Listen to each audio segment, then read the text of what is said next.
Olá, muito bem-vindos, muito bem-vinda ao Bora Varejar, este que é o webcast aqui da Mercado e Consumo, webcast semanal que a gente produz para você que acompanha, que gosta de acompanhar tudo sobre varejo e consumo no Brasil e no mundo, sobre franquias, sobre shopping centers, sobre food service, que é o nosso assunto hoje, enfim, tudo que está relacionado aí a esse universo de consumo. Você acompanha não só aqui no Bora Varejar semanalmente, mas também no nosso portal mercadoeconsumo.com.br. Eu sou a Ana Freitas e tenho aqui ao meu lado para apresentar o programa hoje o Gustavo Groman, nosso editor.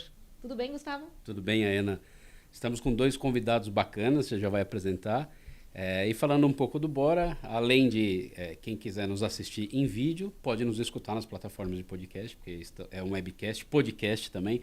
Estamos em vídeo, estamos em áudio, estamos em texto na mercadoconsumo.com.br. Estamos em todos os lugares. Bora varejar? Bora lá. Estamos nas redes, né? Onde as pessoas quiserem acompanhar a gente tá. Não é por falta de canal. A gente tá em todo lugar. Hoje a gente vai falar sobre saudabilidade, né? Uma tendência aí que se tornou... Não é exatamente nova, mas foi relativamente acelerada, digamos assim, nos últimos tempos. E para falar sobre isso, recebemos aqui dois convidados. Um deles é o Rodrigo Barros, CEO da Boali. Bem-vindo, Rodrigo. Tudo bem? Ana, muito obrigado, Gustavo. Prazer estar aqui com vocês. Bora varejar. Obrigado pelo convite. Obrigadíssimo por ter aceitado, por estar aqui com a gente. E a Cristina Souza, CEO da Gouveia Food Service, nossa parça aqui da Mercado e Consumo, com nossa colunista também. Bem-vinda, Cris. Obrigada. Muito bom estar aqui com vocês de novo e com uma marca que eu amo, que é a Boali. Estou muito feliz aqui de estar pertinho do Rodrigo. Prazer demais estar com a Cris. Aliás, todas as vezes que a gente esteve junto em podcast foi online, né? É verdade. Agora presencial. Agora juntinhos. Coisa boa. Ó, novidade, coisa boa. Coisa boa. Evoluímos. Muito. Bom esse retorno, né? Da conversa tete a tete, assim, né? Muito gostoso, de fato. Sim. Bom, temos aqui uma pesquisa, e aí... Queria contextualizar com vocês até que ponto esse dado, vocês sentem isso na prática, assim. Falando que 85% dos consumidores que fazem refeições fora de casa estão mais conscientes sobre sua saúde e necessidade de ter uma alimentação mais saudável. Isso após a pandemia de Covid-19. Essa foi uma pesquisa feita sobre o comportamento pós-pandemia, né? Primeiro, se vocês acham que... e aí o Rodrigo provavelmente vai falar que não, né? Porque a Boali já existe há um tempo. Mas se isso se acelerou, se isso mudou a forma das pessoas verem a sua vida e a sua própria alimentação. Esse fator histórico que a gente não pode ignorar. Eu acho que qualquer mudança, ela vem sempre muito alavancada por uma relação emocional. Então, quando eu, você, a Ana, o Gustavo, a Cris, a gente sofre algo emocionalmente muito forte, a gente tende a construir uma mudança. A gente tende a tomar uma nova decisão. E não é segredo que o Covid fez com que isso acontecesse, né? Fez com que as pessoas tivessem ali emoções muito fortes. E a partir daquelas emoções, elas foram, de fato, tomar novas decisões. Uma delas, sim, é uma consciência alimentar maior. Então, não tem como dizer que não acelerou. Acelerou. Eu acho que as pessoas passaram a ter um nível de consciência maior, mas o fato é que, em que pese tenha acelerado, a gente ainda tem um mercado muito pouco consciente como um todo, né? As pessoas, elas acabam se alimentando hoje de forma saudável muito mais por uma sensação de culpa quando a gente pensa em democratização, tá? Eu não tô... Às vezes tem alguém assistindo a gente ou ouvindo e falando, imagina, eu não sou assim. Não, mas eu não tô falando de você. Eu tô falando da maioria das pessoas. A maioria das pessoas, elas se alimentam mais nessa sensação de culpa ainda. E o fato é que toda segunda-feira a Boali bomba no Brasil inteiro. Como as academias, né? Porque no domingo foi pro churrasco, foi pro pé na jaca. Aliás, no domingo à noite a gente já tem um movimento excepcional, né? Quando a gente fala de delivery, domingo à noite é um dos melhores períodos do delivery no Brasil inteiro, né? Agora, na segunda também. Fato é que a gente entende que o nosso movimento de democratizar, né, universalizar o acesso à alimentação saudável, que é o nosso propósito, a gente acaba forjando esse crescimento do mercado, né? Hoje a Boali, e eu falo isso muito tranquilamente, a gente acelerou esse processo. A gente acelerou por número de unidades. A gente acelerou porque a gente começou a mostrar para as pessoas que tinha uma forma delas comerem bem, saudável, de uma forma super gostosa, porque essa era uma objeção. Vou comer esse negócio, não tem gosto. Né? Aí quando come, fala, nossa, que negócio gostoso. Pois é. E mata a fome. Né? Porque, mas eu vou comer essa comida, vai me dar fome. Não, ao contrário. Tem outras comidas que você acha que vai tirar a tua fome que não vai. Que de repente você se alimentar só ali de carboidrato, por exemplo, uma massa, você vai ter fome mais rápido, porque o carboidrato vai ser absorvido mais rapidamente pelo teu corpo, pelo teu organismo, e essa absorção vai gerar fome mais rápido, porque ele vira ATP, ele vira energia muito mais rápido, né? Então, enfim, aqui eu não quero entrar em profundidade nisso, mas eu diria que sim, acelerou o nível de consciência, mas ainda baixo frente ao que eu acredito que esteja por vir. Então a gente está só engatinhando nesse tema, em que pese a Boali tem como Boali 8 anos já. Pois é, então veio o movimento de vocês anterior, né? Mas você sentiu realmente, e na prática vocês aumentaram de tamanho, de unidades depois. Aumentamos. A gente aumentou bastante. Durante os últimos 4 anos a gente cresceu 3 vezes o tamanho da companhia. Então, acho que, enfim, é um movimento que está acontecendo. Hoje a gente está indo para 19 estados no Brasil. E é muito legal porque quando hoje a gente chega num estado novo, a gente sempre encontra clientes de outros estados, de outras cidades. Então, isso para a gente é muito gratificante. Muito legal. Vai, Ana. Pode ir. Estamos aqui em casa, a gente vai... não, queria perguntar para a Cris a relação que ela vê entre uma coisa e outra, né? A pandemia e a aceleração aí. Os números e os pontos aqui que o Rodrigo estava tocando, porque eu acho que, assim, sem dúvida, o consumidor ele está mais consciente, né, mais preocupado com, mas não necessariamente consumindo, por duas questões, né? A falta da oferta. Então, a gente ainda tem redes que se posicionam, olha, meu produto é menos saudável e é assim, acabou. Ou ele tem uma oferta muito pequena, muito tímida, que não convida e claro, a gente tem redes que têm um posicionamento bem estruturado, isso ajuda o consumidor nas suas escolhas. Acho que tem uma questão relacionada a esse momento que a gente viveu nos últimos 2 anos de desemprego, de disponibilidade financeira.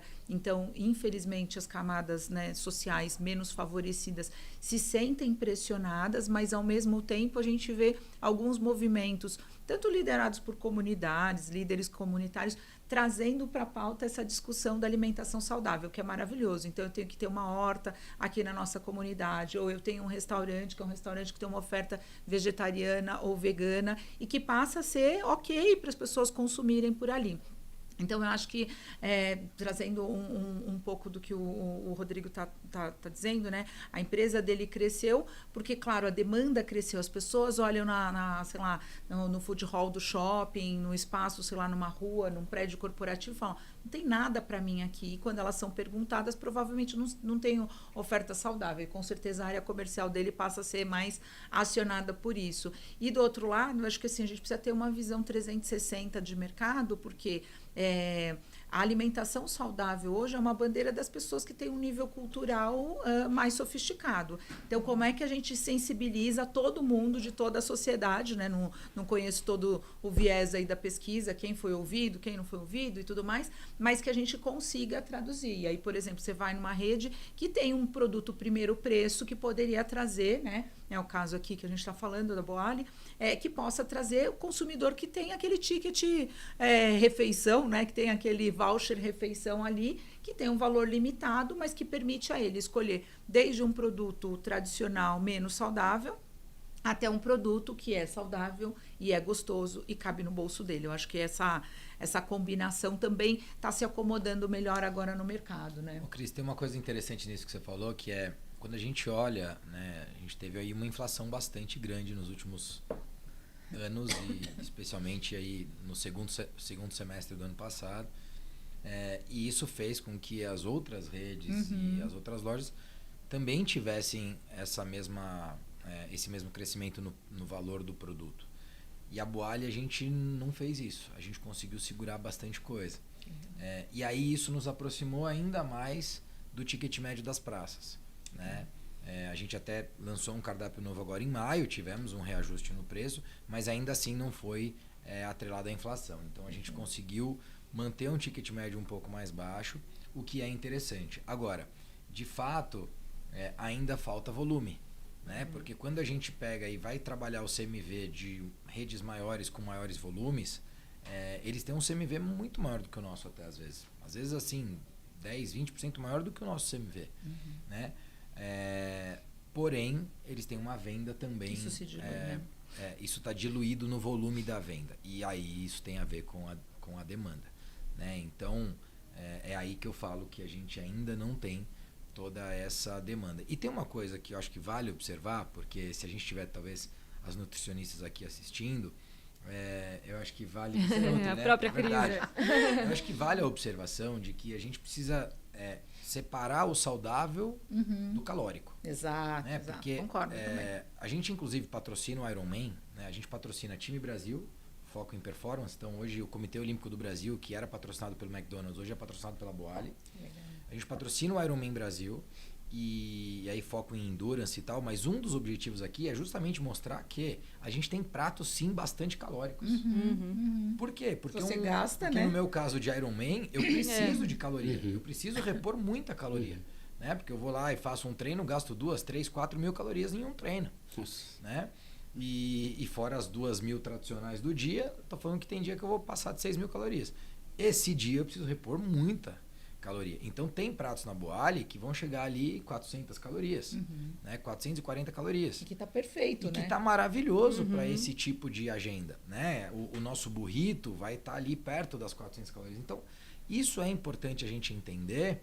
O nosso bol da fazenda é o prato mais calórico que a gente tem, né? Agora, é importante entender que calorias com comida saudável, elas são muito melhores do que calorias com comidas não saudáveis. Muito bom. Então, isso vai fazer uma diferença, porque às vezes tem nutri que às vezes fala assim, nossa, eu olhei e tem muita caloria. Ótimo. Isso, e qual é o problema sobre isso? Tem calorias com vitaminas, com minerais, né? Com outros. Exatamente. outros A gente elementos tem que fazem ali muito bem, macronutriente, proteínas, né? que é o caso do arroz, né? Nós temos o arroz integral no caso, mas a gente tem outros macronutrientes, mas a gente está cheio de micronutriente ali envolvido, né? E aí é importante esclarecer, porque quando a pessoa ela faz a comparação de caloria com caloria, ela não está comparando nutriente com nutriente. É isso. E existe uma diferença aqui, assim, que uma vai para um lado, a outra vai para o outro. E aí me permita, eu vou até aprofundar um pouco nesse tema, Ayana, posso? Claro, deve. Uma coisa que eu sempre falo, né, Cris? Quando a gente almoça uma comida saudável, você vai perceber que depois do almoço você continua com disposição. Quando você almoça uma comida não saudável, depois do almoço você perde disposição. Eu não vou citar qual é a comida que vai acontecer isso, mas você que está assistindo, pra galera que tá aqui, já teve gente que fez assim, ó. Tipo assim, nossa, Entendi. exatamente. Sei como é. Até porque O Rodrigo falou, tá São acontecendo 3 comigo. cafezinhos, né? Rodrigo, Mais um cafezinho, até são 3 porque pro cafezinhos. pessoal saber, a gente está gravando justamente depois do almoço. É verdade. Exato. É verdade, boa. E aí, a gente tem, né, o que é mais pesado no nosso corpo? O nosso intestino. Ele é o nosso órgão mais pesado, de maior peso. O que gasta mais energia? O nosso intestino. E sabe para quem com quem que ele está competindo? Com o córtex pré-frontal. Então, no final do dia, se você tem energia aqui no intestino, demorando 3 horas para fazer sua digestão, são 3 horas que você perdeu na tua mente. São 3 horas que você perdeu na tua cognição. Então, se você fala assim, mas eu não estou preocupado. Tá bom, você está preocupado em produzir? Você está preocupado em produzir ou não? Ou também não? Você fica o dia inteiro e aí depois à noite você tem À que noite continuar que- trabalhando porque você não rendeu o que você precisava fazer. Exatamente isso. Porque o cara fica 3 horas ali depois do almoço dele que ele não consegue produzir. E aí é onde que entra aquele... Nossa, Rodrigo, como é que você tem tanto tempo? Eu passo menos tempo fazendo gestão. Mas enfim, eu acho que é importante falar um pouco sobre isso, Muito bom. porque vai muito além, né? Vai muito além. Muito, muito. Você falando da comparação de calorias, né? Eu me lembro de várias discussões. Eu tô com 40 anos agora, eu sempre tive no engorda, emagrece, engorda, emagrece, engorda, emagrece. Então sempre tive várias discussões com várias pessoas sobre alimentação, sobre atividade física e tal. E eu me lembro de alguém falando assim, mas um copo de suco de laranja tem as mesmas calorias de um copo de tal refrigerante. Falei, cara, tá bom, mas cara, é muito melhor tomar o copo de suco de laranja. Eu tenho certeza disso. Ninguém, um especialista não precisa me falar isso. Só não quebre o jejum com suco de laranja por conta do teu pico glicêmico. Muito obrigado pela dica. Aliás, vale para muita gente aqui, sabe, Cris? Porque às vezes eu vejo a pessoa chega para tomar um café da manhã e aí ela fala, eu quero um suco de laranja e um pão na chapa. Cara, esse suco de laranja vai te dar um pico glicêmico junto com esse pão na chapa. Vai te fazer um mal. Vai te trazer um triglicérides lá para cima. Vai te trazer um diabetes lá na frente. Que você não quer ter. Para comprovar isso aí, não que eu esteja duvidando, mas o ano passado um dos meus filhos acabou sendo internado com suspeita de diabetes. Olha. Porque ele estava desidratado, né? E estava com febre, desidratado, a gente preocupado, né? Que ele não está comendo nada, faz um suco de laranja. Ele tomou o suco de laranja e tal. A gente acabou pouco depois levando para o hospital, porque já estava muito tempo. E chegou no hospital, fez o exame, estava com um pico glicêmico. A gente ficou assustadíssimo, achando que poderia ser diabetes e tal. No fim, foi um alarme falso, não foi nada. Só um suco de laranja. Não, mas e eu acho que esse tipo de stack, né, que eu estou trazendo aqui são coisas simples. Então, por exemplo, tem um amigo que ele fala, poxa, Rodrigo, eu gosto muito de produzir de manhã. Eu acordo e, cara, vou ler, depois da leitura eu vou escrever e ali é o meu melhor momento de produção. Aí eu falei, e o que você faz depois disso? Ele falou, toma um café preto. Eu falei, o café preto e a cafeína estão fazendo com que a sua mente, o seu sistema neural comecem a atrelar tudo aquilo que você fez antes a um momento de muita produção. Então, você criou o hábito de produzir nesse momento sem perceber. Por quê? Porque você está em jejum, o teu corpo não está consumindo energia para isso, você tem um pico de energia ali que você acabou de acordar e a cafeína está te trazendo uma memorização importante desse pós-evento. E aí o que acontece que é importante, né? Tem um neurocientista que eu gosto muito que chama Andrew Huberman. Ele tem um podcast chamado Huberman Lab. E eu ouço muito. E ele fala, né, justamente sobre essa questão da cafeína, que quando você tem pós-evento a ingestão da cafeína, você grava melhor aquele evento. Então, por exemplo, você fala assim, Rodrigo, qual o melhor horário para eu poder tomar um café? Ou se não, como é que eu faço para memorizar mais um livro? Começa a ler o livro em jejum ou em um momento que você não está fazendo digestão. Então, essa coisa, vou ler depois do almoço. Não é bom. Depois você vai até dormir, mas ler você não vai captar muita coisa. E aí, você faz a leitura e pós-leitura toma seu café. O café vai ajudar você a memorizar aquilo que aconteceu. Então, são stacks que a gente vai aprendendo. E aí, outra coisa vou quebrar o jejum. Quebra com um ovo e um pouco de azeite. Né? Por quê? Porque nenhum pico glicêmico. Depois do ovo e o azeite, você pode tomar seu suco de laranja mais tranquilo, que não vai ter esse pico. Então, são coisas que a hora que a gente começa a observar, e claro que, né, eu não sou um profissional, não sou nutricionista, não sou médico, estou trazendo aqui coisas que eu vivo, tudo que eu estou falando eu faço, tá? E sou um cara que gosta de autoevolução, então gosto de pesquisar, gosto de estudar, mas na prática o que eu quero dizer aqui é que a alimentação, ela depois do sono é o maior pilar da tua vida. Se você não cuidar dela, não adianta falar que você vai cuidar de outra coisa, porque não vai. Então, o Nuno Cobra fala muito disso. O Nuno foi preparador físico do Ayrton Senna e eu treinei com o Nuno já. Hoje treino com o Renato, que é filho dele. E ele fala sobre sono, alimentação e exercício. E aí ele fala, nesta ordem. Então, durma bem, se alimente bem, faça um bom exercício, movimente-se. Aí depois você vai cuidar do resto. A gente tá falando aqui bastante de pessoas, né? E no aquecimento que a gente estava aqui, a gente falou um pouco sobre o comportamento do consumidor, né? Vindo do pós-pandemia, quer dizer, era um comportamento no pré-pandemia, durante a pandemia foi outro. E agora a gente está entendendo se isso é um comportamento de pós-pandemia ou é um comportamento que vai ficar, né? Pelo bate-papo de aquecimento que a gente estava tendo, a gente está percebendo que pode estar mudando, né?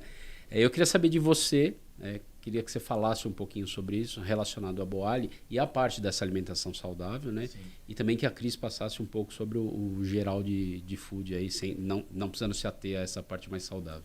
Cara, na época da pandemia, o que aconteceu na prática foi que nossa venda migrou 100% para o delivery. Com o tempo, o delivery foi diminuindo a proporção e a gente foi ganhando 10, 20, 30%, 40%, até que em 2022, janeiro, a gente já estava em 50-50 basicamente. Hoje a gente está voltando para um 70-30. Né? A gente está voltando para 70-30, sendo que o delivery é muito importante para a Boali hoje, muito importante.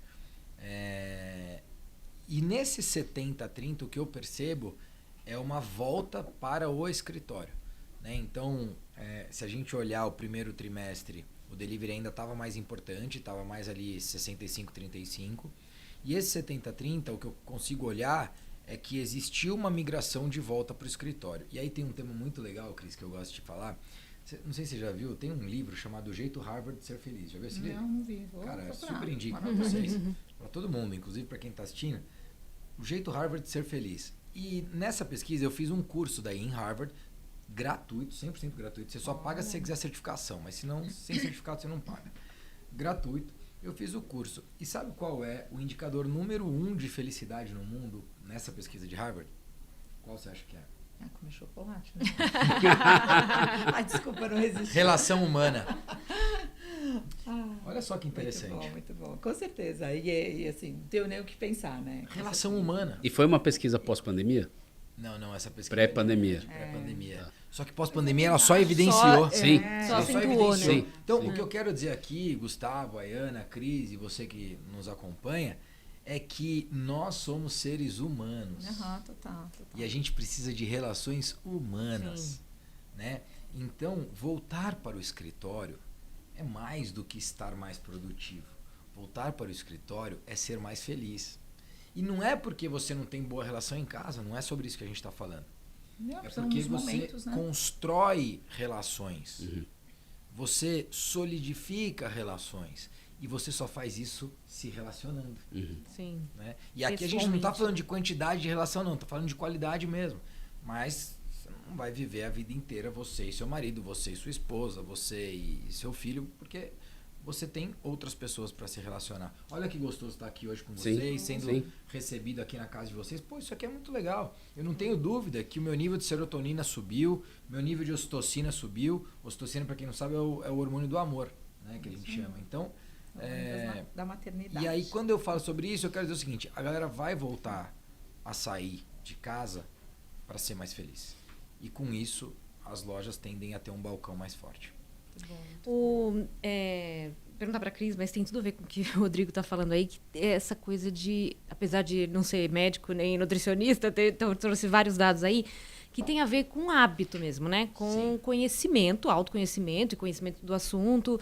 E, enfim, até, como você estava comentando, a questão da caloria, né? Não necessariamente um alimento saudável vai ser menos calórico, enfim. Primeiro Cris e depois o Rodrigo. O que falta, talvez, para essa questão de saudabilidade crescer ainda mais, está mais relacionado à cultura e educação do assunto, sobre o assunto, ou a preço, que é algo que vocês também já trouxeram aqui? Eu acho que assim, a Ayana, trazendo...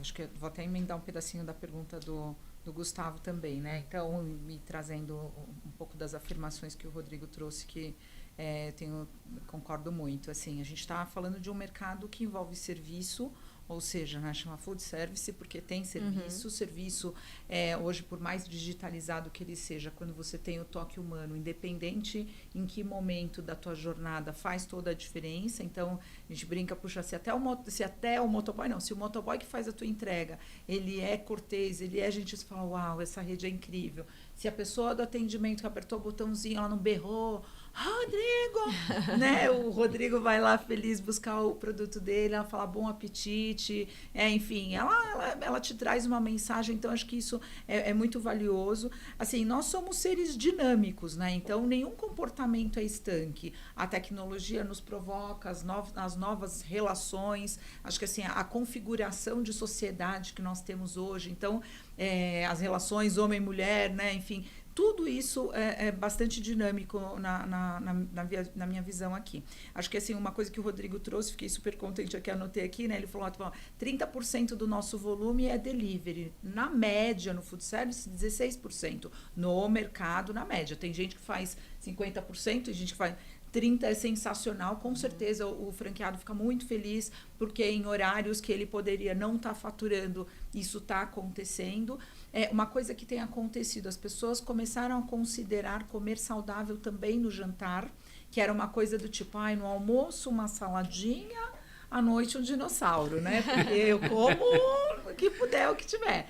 Então, assim, sem dúvida, esse novo comportamento e essa disponibilidade de oferta também, porque antigamente, não muito tempo atrás, os restaurantes mais saudáveis eram assim, então a gente faz aqui na hora do almoço, né? A gente não tem volume à noite e tal. Então, acho que essa profusão de alternativas traz esse movimento. Acho que quando a gente fala de educação, com certeza isso vai fazer toda a diferença, e tanto é que se você perguntar para qualquer pessoa de terceiro grau, ela sabe dizer absolutamente, talvez não tão tecnicamente como o Rô está trazendo, claro, ele é um estudioso, conhece, né, estrutura a marca pensando nos conceitos, é um atleta, então assim, mas se você perguntar para qualquer pessoa de terceiro grau, ela vai dizer, olha, eu tenho que comer isso, eu deveria comer aquilo, eu concentro minha alimentação, e a consciência dessas pessoas se dirige para isso.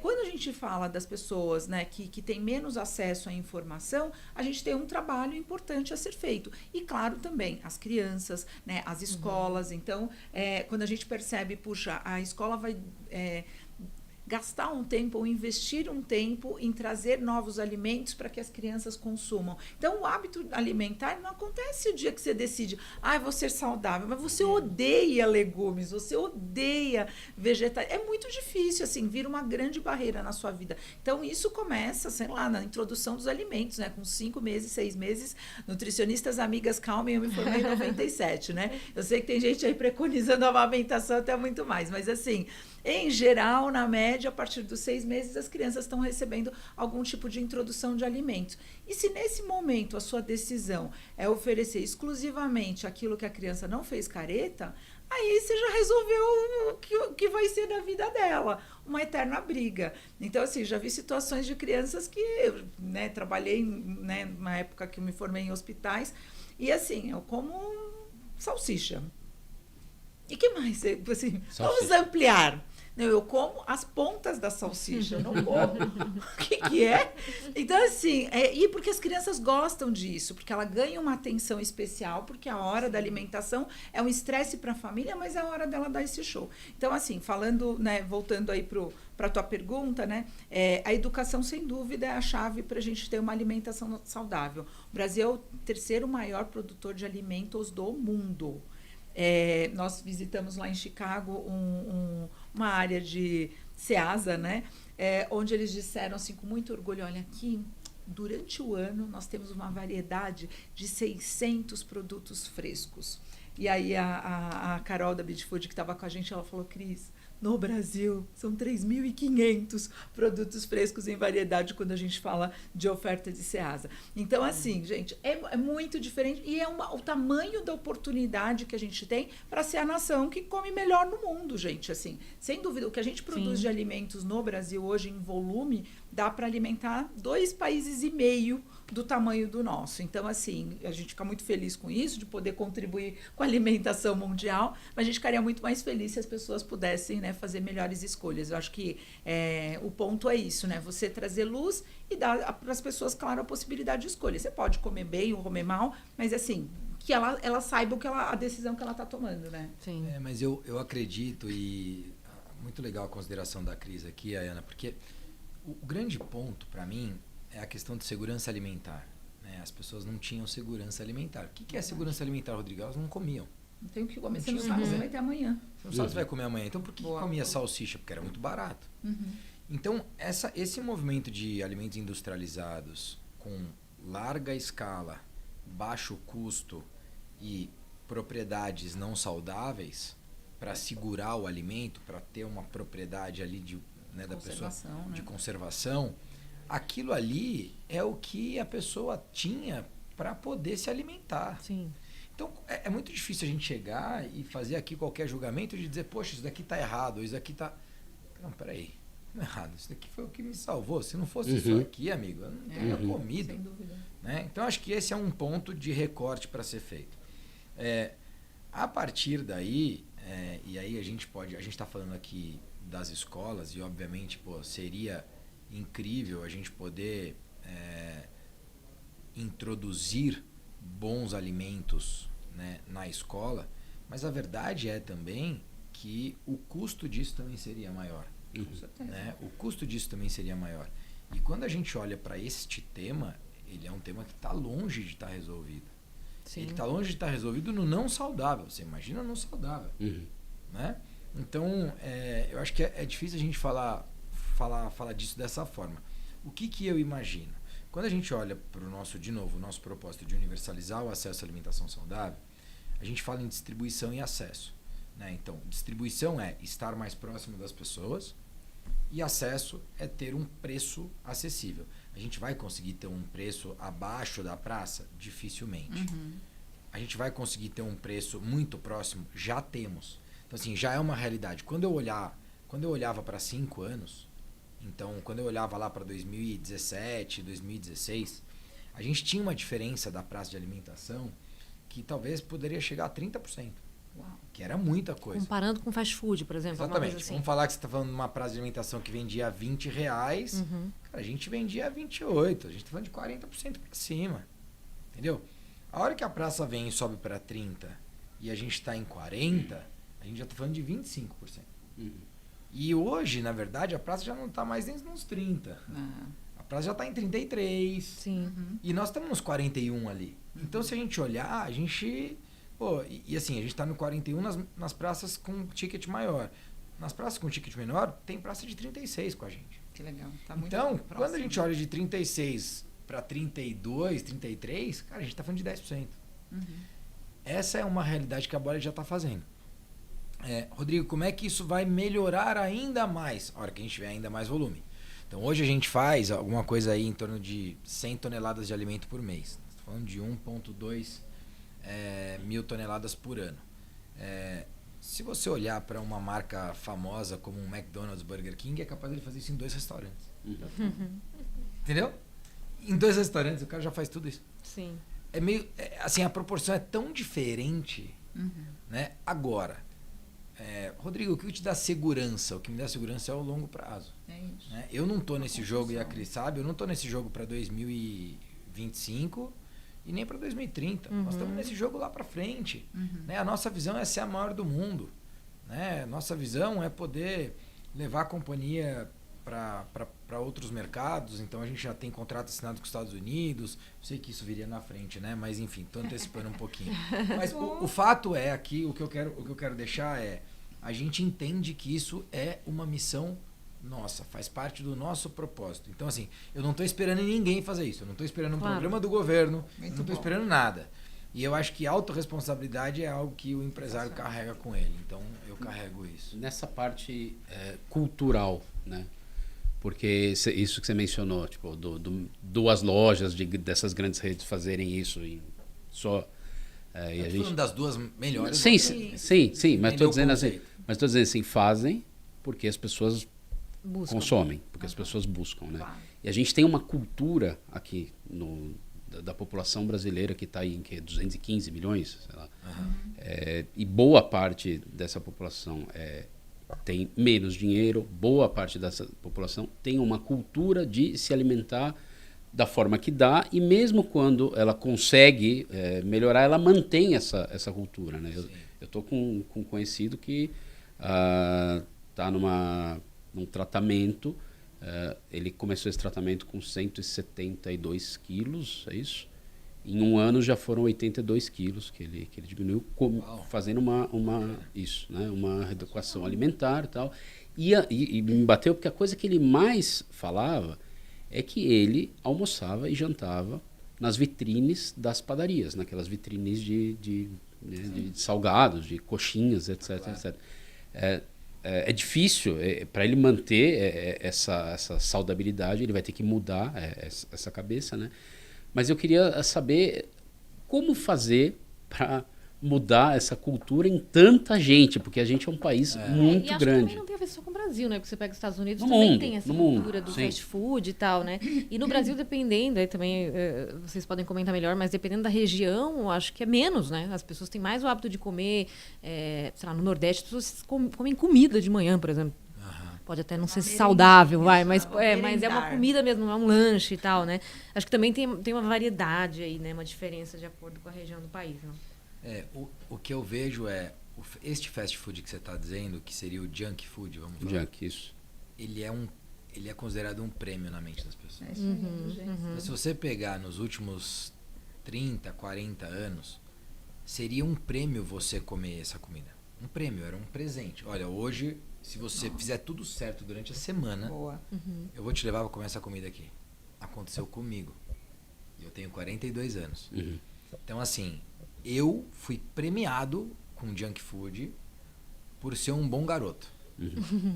Imagina as pessoas que não tinham segurança alimentar podendo viver esse prêmio 3 vezes por semana. Uau, sensacional, né? É isso que está acontecendo. Então, total. ele se dá esse prêmio 3 vezes por semana. Mal sabe ele que não é um Ele prêmio. aprendeu assim, né? Ele, na verdade, ele tá a cada vez que ele repete esse comportamento, ele está trazendo um mal danado para a saúde dele. Hoje, eu te falo que uma das minhas lutas é poder diminuir a quantidade de sódio nos nossos molhos.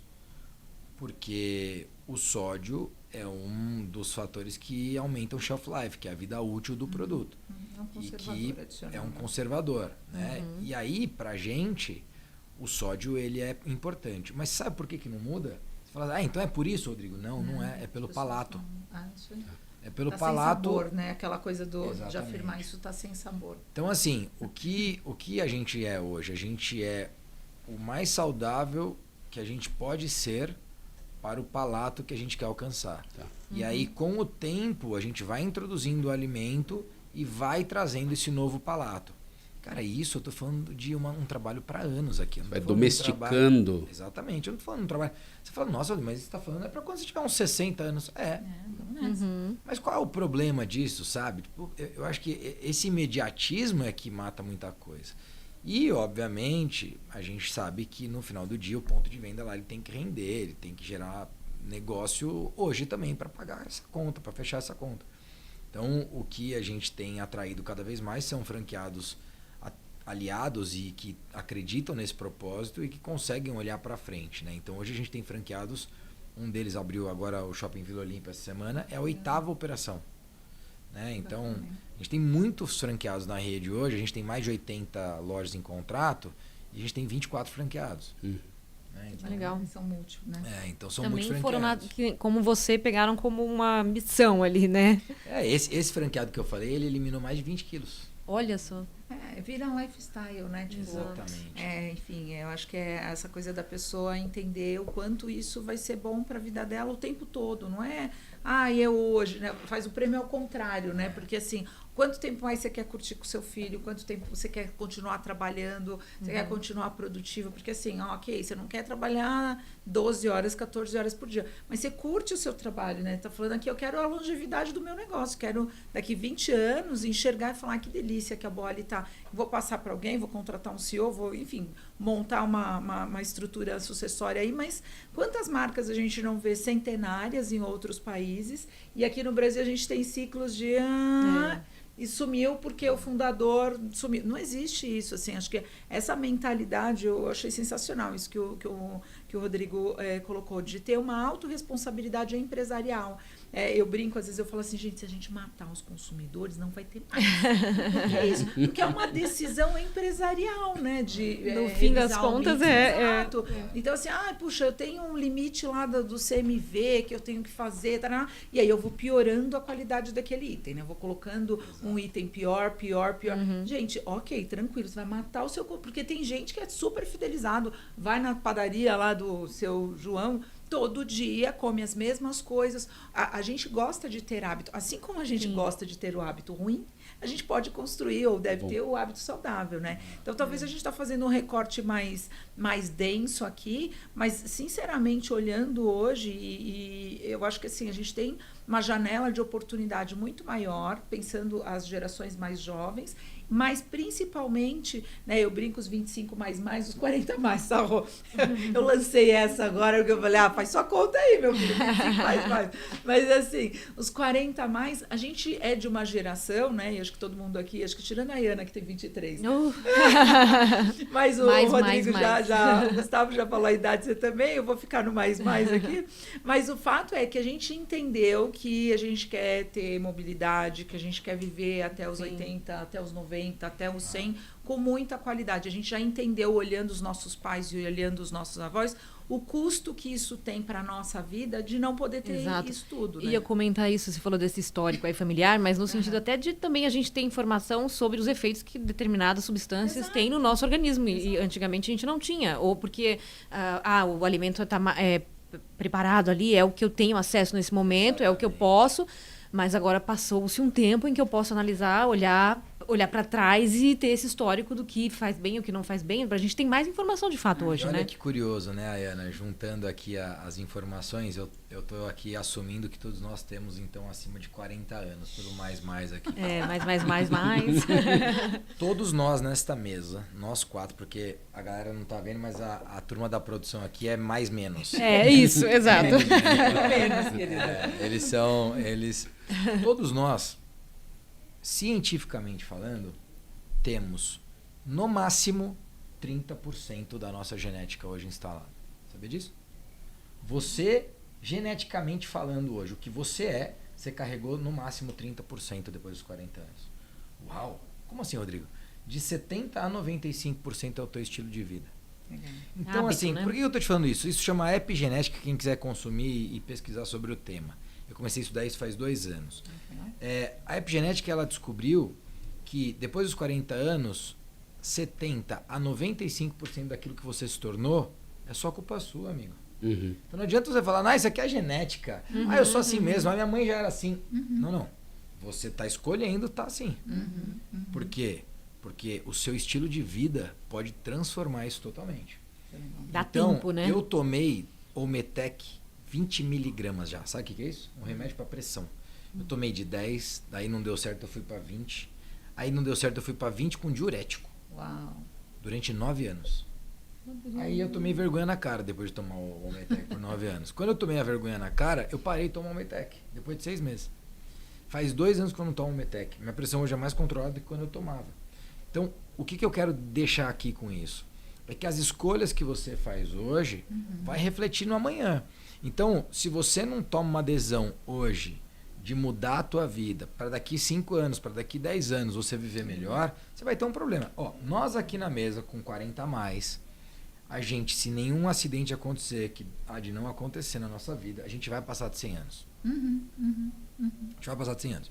Eles que estão aqui, e tem aqui uma turma aqui 25 menos, eles vão passar de 120. Muito bom. Por que eu falo isso? O equipamento tem que funcionar. Continuar rodando o motor, e não né? é só o equipamento funcionar, mas é você construir uma vida que tenha tanto valor, que seja tão divertido de ser vivida, para você poder viver. Você querer continuar, né? Imagina que chatice. Se você já vive mal hoje, imagina você ficar aqui mais 60 anos vivendo desse jeito. Eu tava pensando nisso agora. Não, mas cara, eu vou te falar, isso precisa ser refletido. Porque às vezes eu vejo um imediatismo tão grande, como se você fosse morrer amanhã, e assim, a gente vai viver para sempre? Não. A única certeza que a gente tem é que a gente vai morrer.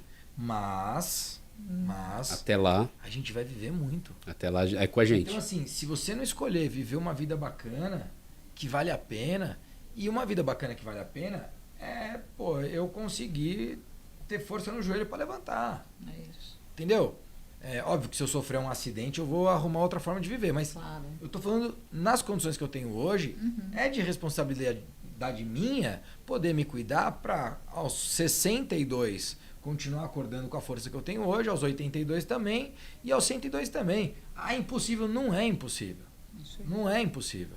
Né? Então, isso é uma crença que a gente precisa quebrar, e quando a gente começa a olhar para frente, cara, começa a ficar tão legal. Super. Porque você começa a perceber o seguinte, Ayana, cara, aquela pressa que eu tava de realizar não sei o quê, assim, peraí também, preciso dessa pressa toda, entendeu? Ou se não, ao contrário. Eu não vou fazer isso hoje porque eu quero daqui 5 anos.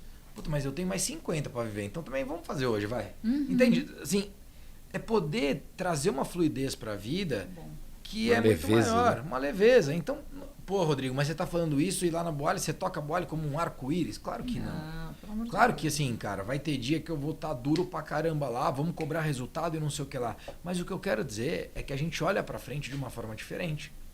A gente olha pra frente querendo ganhar um jogo daqui 10 anos, daqui 20 anos. Enquanto tem gente querendo ganhar o jogo amanhã. E assim, eu não tenho dúvida que a leveza que a gente traz pro nosso modelo de pensar, pro nosso modelo mental, é uma leveza que me faz viver muito melhor do que a galera que tá vivendo pro amanhã, pro ontem, sabe? Total. A gente está chegando no final, queria perguntar um pouquinho Ah. passa rápido, né, gente? Nem parece. Cara. Não sei se é correto eu usar essa palavra, mas de modas que tem aí. Plant-based, produto orgânico, produto vegano, produto vegetariano. O que isso tem ou não a ver com saudabilidade? Tá bom, quer começar ou quer começar? Vamos lá. Olha só, na verdade, assim, as pessoas são dinâmicas, a alimentação também é dinâmica, né? Então, de fato, o que está acontecendo puxa, como é que a gente vai construir o futuro da alimentação? Eu estava falando da potência que o Brasil tem em relação à produção de alimentos, e isso não acontece em outros países. Então, de fato, existe um repensar de como é que a gente se alimenta ou alimenta os nossos países e tudo mais. Claro que a indústria de alimentos, ela também precisa construir fatos novos, dar resposta às expectativas do consumidor. Então, puxa vida, eu sou favorável ao plant-based o mais natural possível, que seria a pessoa ser vegana. Pumba, tá aqui, ó, temos aqui batatas com cenouras e brócolis, temos uma alimentação saudável. Quando você vai para um produto que ele mimetiza enfim, uma carne, um frango, um peixe, é possível, mas ele exige também uma composição tecnológica Sim. que nem sempre é favorável para o teu organismo. Então, assim, olha, esse produto é plant-based, mas ele é clean label, ele é 100% adequado para o teu organismo? Talvez não. Então, assim, claro que tem indústrias que estão investindo, estão fazendo um trabalho ótimo, mas tem outras que não, estou simplesmente colocando um produto no mercado. Então, assim, eu não considero exatamente como moda, eu acho que, assim, é uma mudança mesmo das pessoas se encontrarem. Eu gosto muito das mentalidades flexitarianas, né? Assim, que a pessoa ela consome de tudo. Eu ainda sou de uma escola de nutrição onde, olha, você tem que comer proteína, você tem que comer proteína animal, inclusive, porque teu corpo, tua célula precisa, né? Enfim, você precisa comer carboidratos, gorduras. Eu falo para as pessoas, olha, bote bastante azeite, coma abacate, né? Faz parte, né? Tá tudo certo. Mas, por outro lado, existem algumas vertentes um pouco mais radicais. Eu acho que, assim, é sempre aquela história, tem que testar um tempo, Sim. ver o que vai acontecer e avançar, né? Então, eu acho que isso que o Rodrigo tinha trazido antes, sobre a comida se tornar mais saborosa, eu me lembro que, enfim, no passado, chefes de cozinha, um restaurante bacana, você tem um bife de 300 gramas no seu prato. Hoje em dia, as porções são menores e o empenho em oferecer alternativas mais gostosas, saborosas, incríveis, né, são muito maiores, né? A gente estava falando de consumo de sal. Infelizmente, o Brasil é uma referência negativa nesse consumo e, por isso, a gente sofre tanto o nosso sistema de saúde, né, com pressão alta, enfim, outras doenças correlatas. Mas, assim, acho que o ponto puxa, existem países que vivem do sabor dos temperos, né? Então, você vai na Índia, o curry, enfim, e toda aquela combinação, profusão de temperos. Então, acho que por um lapso que, puxa, numa época do mundo a gente não tinha geladeira, a gente não tinha, né, como conservar o alimento, isso virou uma memória, né, de consumo pra gente, né? Minha família é do interior do Nordeste, onde salgar, né, mata o porco, salga o porco, você tem carne, né, por um período ali, não dá para matar um animal o tempo todo e tal. Isso é cultural. Em Minas Gerais, idem. Então, é como você disse, assim, a gente tem vários Brasis dentro do Brasil, né? Então, em outras regiões, não. Por exemplo, Santa Catarina é um estado onde as pessoas são efetivamente muito preocupadas. Deve ter várias lojas por lá, provavelmente, assim, muito abertas à alimentação saudável, muito preocupadas. Então, claro, a gente pode ter algumas questões ligadas à cultura, outras provocações, mas eu acho que, assim, tem um ambiente e tem uma história por trás disso. Sim. Não tem jeito, né? Tudo tem uma história. Então, acho que é isso, assim, eu acho que até que se prove o contrário, né? A gente tem que testar ver o que vai acontecer e aí as coisas vão se acomodando. Mas é a mesma história da pandemia. Ai, a gente vai voltar a comer arroz e feijão todo dia. Quando a gente era criança, né, tem que sentar na hora do almoço para comer. Arroz, feijão, um pouquinho de carne, nananana. Hoje, você fala para uma criança, tem que comer feijão. Eu não quero feijão. Porque realmente um jovem, então, vamos esquecer as crianças, mas assim, pensar num jovem, o consumo da combinação arroz e feijão tem diminuído para o brasileiro, né? Cada vez mais. Mas, assim, o que vem, né? Então, aí vem os poques, vem as saladas, vem as outras coisas aí, talvez mais saudáveis. Acho que é por aí. Eu, assim, vou fazer o recorte primeiro veganos aqui. Sim. Né? Eu não acho que é um movimento que assim tá para parar, né? Eu acho que ele é um movimento que tende a um crescimento, mas ele ainda é muito pequeno, né? Então, quando a gente olha para o nosso portfólio, a gente tem inclusive uma empresa que é a Boali Veganos, que opera no delivery e proporcionalmente é muito pequena. Mas o fato dela existir, dela ter sido criada, já é um sinal, né? De um pedido, talvez, de uma demanda. Sim, é um fato. Mas a verdade é que eu não consigo trabalhar tanto nesse portfólio. Porque realmente a demanda é bastante baixa, né? Quando a gente olha frente ao volume. Então, eu estou dizendo o seguinte. O nosso volume frente ao junk é pequeno. Sim. E o volume de veganos vegetarianos frente ao nosso volume é pequeno. Então você imagina o quão pequeno é o volume, tá? Mas esse é um ponto.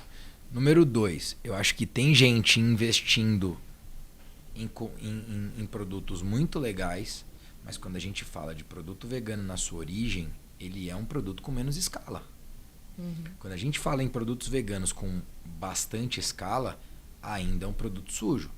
Por mais limpo que ele possa parecer. O que é um produto sujo aí? Ingredientes? Ele é um produto com micro-ingredientes que vão dar vida para ele e isso vai, enfim, vai estar carregado no sódio, vai estar carregado em outros... Corantes e elementos para fazer o negócio, até porque ele quer parecer com alguma coisa, inclusive. Então é pior ainda, né? Então, assim, e aí a gente precisa saber dividir, né, o que é vegano, o que é saudável, né? Não porque é vegano é saudável, né? É vegano saudável se você for lá e comer suas cenouras, né? Fica à vontade, pode comer, mas assim, eu acho que esse é um ponto importante. O que eu vejo? Que existe um movimento vegano que ele tem duas vertentes. Uma vertente é realmente a pessoa que quer eliminar a carne animal e a outra vertente é a pessoa que quer eliminar a matança de bicho. Essa vertente, ela está muito perto de ser resolvida. Por quê? Porque a gente vai começar a reproduzir carne em laboratório. E aí você fala assim, eu não vou comer. Vai, fica tranquilo que vai. Vamos misturar para você alguma coisa, você vai Não, comer. vai. E vai porque assim, até um tempo atrás você não ia fazer uma outra coisa. Tipo assim, até um tempo atrás você jamais entraria num carro cujo motorista você não conhece. Exato. E ele não está escrito táxi ali. E você entra hoje praticamente todo dia. Né? Até um tempo atrás você não alugaria um apartamento de uma pessoa lá em Nova York, você nunca ouviu falar na vida. Por uma semana. Usaria as coisas hoje dela. Você aluga. Então, até um tempo atrás você não comeria uma carne de laboratório, daqui um tempo você vai comer. O ponto é, essa vertente vai deixar de matar animal. Então agora, quem era pelo animal já não é, já está resolvido, tá check. E esse tempo que mais pessoas ficaram veganas ou vegetarianas e se mantiveram assim, vai trazer uma consequência lá para frente, que aí a gente vai tirar a prova. E aí essa prova é o que eu acho que vai definir. Então eu não sei dizer hoje. E acho que ninguém sabe. Por quê? Porque a gente não tem volume para falar sobre isso. Não tem volume de pessoas realmente veganas ali que estão ali há 40 anos. Volume, eu tô falando. Eu sou vegano. Não, tá bom, mas você é mais são seus amigos. Exatamente. Então, se você pegar historicamente, a humanidade foi carnívora. Nós somos carnívoros, na prática. E aí, por que eu tô falando disso?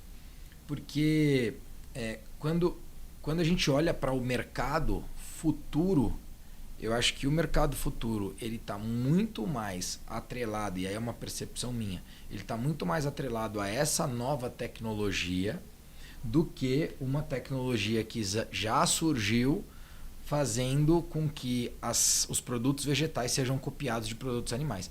Esse mercado, para mim, ele é muito passageiro.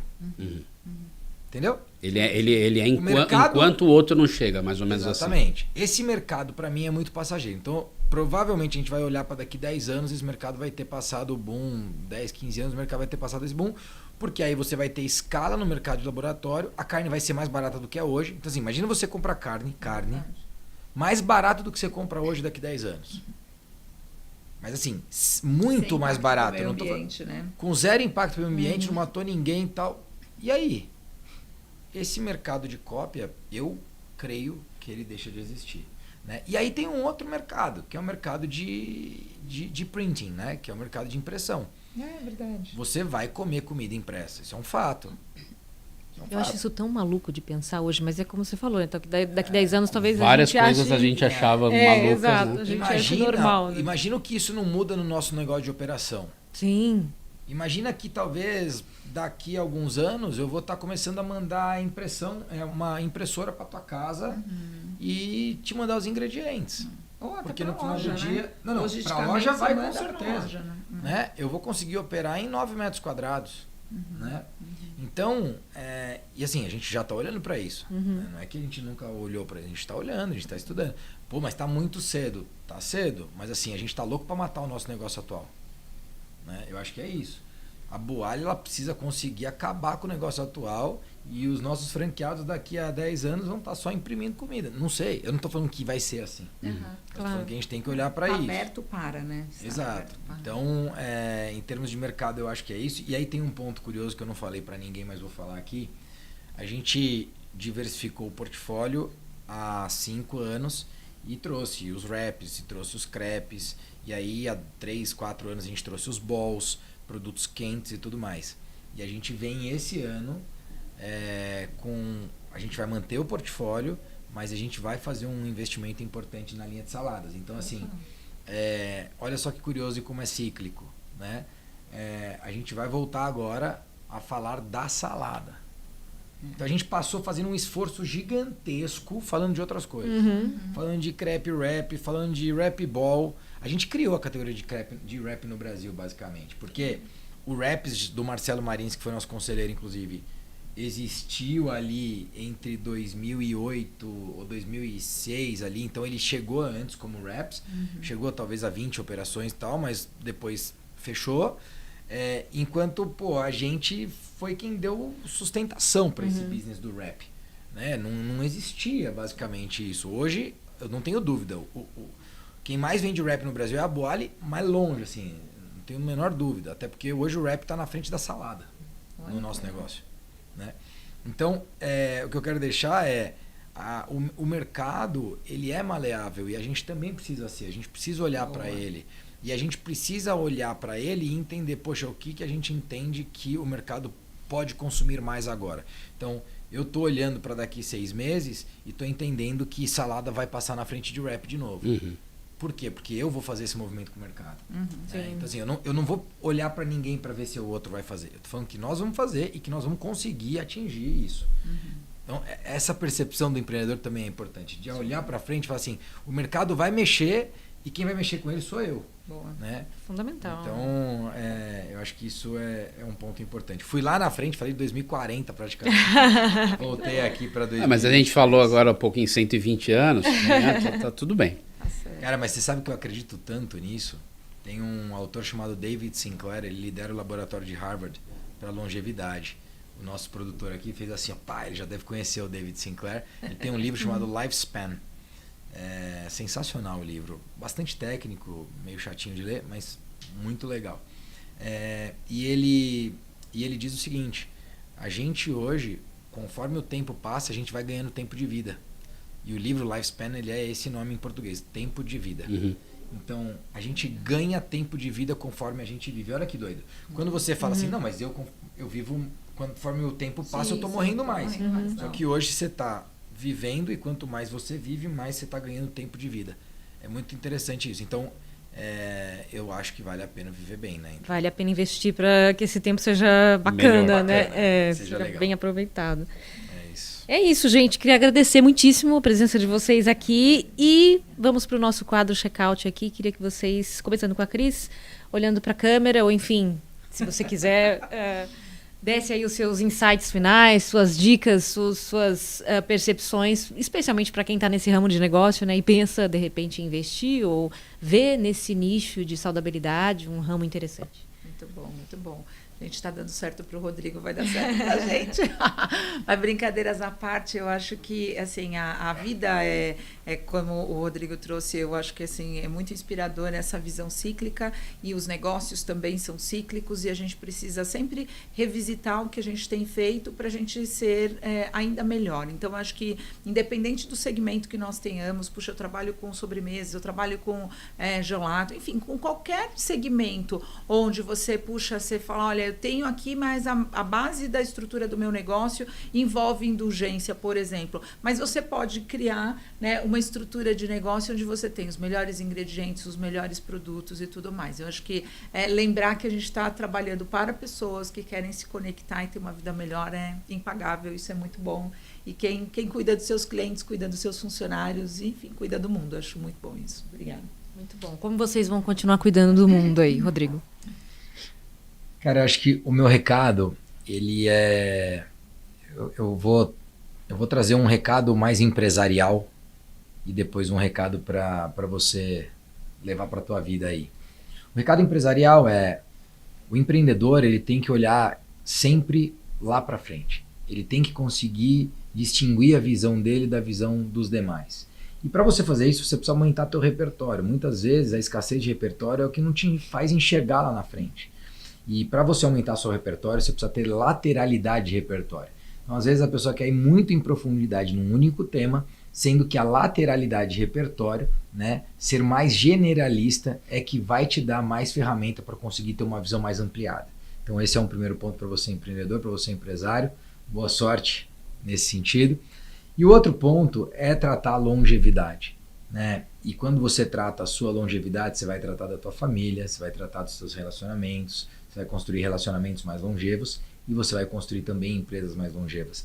Então, começa a refletir, começa a meditar no tema de longevidade e começa a entender como que de fato você está preocupado com o teu futuro longevo, com a tua qualidade de vida olhando lá na frente. Tenho certeza que se você meditar e fizer uma reflexão sobre isso, tua vida muda a partir de hoje. Muito bom. Rodrigo Barros, CEO da Boali, brigadíssima pela presença aqui. Um prazer receber você no Bora Varejar. E Cris Souza, brigadíssima mais uma vez pela sua companhia. Prazerzaço receber você aqui também. Obrigada, Ana. Obrigada, Gu. Gustavo, obrigada, né? Vamos nessa. Bora continuar varejando aí com novos convidados. Obrigada demais, cara. Companhia. Esses bate-papos daqui são muito bons e a gente termina sempre melhor do que a gente começou. É verdade. Bora varejar. Bora. E é isso. Você que nos acompanha, obrigada pela audiência também. Não deixe de acompanhar a gente, além daqui no Bora Varejar, no nosso portal mercadoeconsumo.com.br, nas nossas redes sociais também. Como disse Gustavo no comecinho do programa, e reitero aqui, a gente está onde você quiser, levando notícias sobre varejo e consumo no Brasil e no mundo. Tá bom? Obrigada, até a próxima.